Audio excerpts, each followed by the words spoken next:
Il y aura eu 2 noyades en seulement 2 jours sur le territoire du Saguenay-Lac-Saint-Jean. Les plongeurs de la Sûreté du Québec ont repêché un homme dans la cinquantaine dans le secteur de Saint-Félicien sur le lac Saint-Jean. Un second a été repêché à Saguenay, dans le parc de la Rivière-du-Moulin. On peut vous dire, au moment où on se parle, que les premières informations, c'est que l'homme en question se trouvait sur les berges, sur les roches.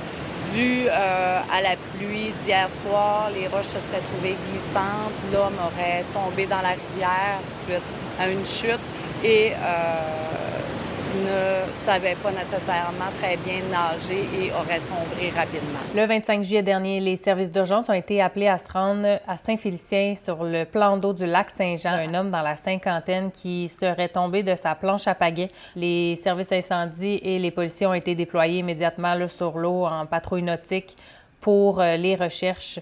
Et c'est les plongeurs de la Sûreté du Québec qui ont retrouvé la victime là, dans la nuit. À chaque année, le bilan des noyades pendant les vacances de la construction ressort très négatif.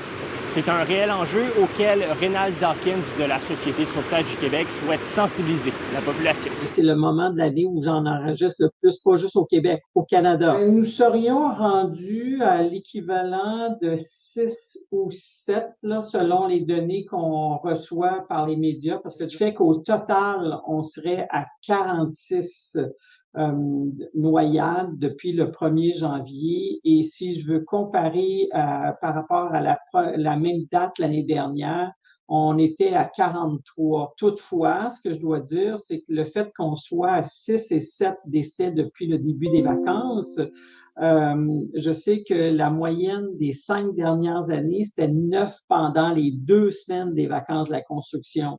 Alors, nécessairement, s'il continue à faire beau et chaud, les gens vont être près de l'eau, sur l'eau et dans l'eau, augmenter mes probabilités d'avoir ces incidents-là. Donc, on veut les éviter en invitant les gens à suivre nos conseils de sécurité aquatique ou nautique. Pour le parc de la Rivière-du-Moulin, seulement la section là où il y a le pont qui traverse la rivière a été fermée. Pour ce qui est de la partie de la location d'embarcation, les gens doivent savoir que c'est une partie qui est sécurisée de la rivière. C'est en eau calme. Il y a des estacades également là, qui sécurisent le site. On oblige aussi les gens à porter leur veste de flottaison lorsqu'ils font des activités. Le reste de la rivière, là, la baignade est interdite et puis l'accès, là, elle n'est pas recommandée dû au fait que c'est une rivière avec des rapides.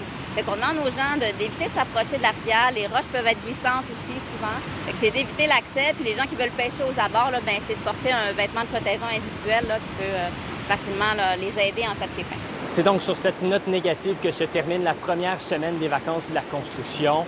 Pour la semaine qui est à venir et pour le reste de la saison estivale, les autorités rappellent d'être prudents sur les cours d'eau. À Saguenay, Louis-Mathieu Courneau pour Nouveau Info.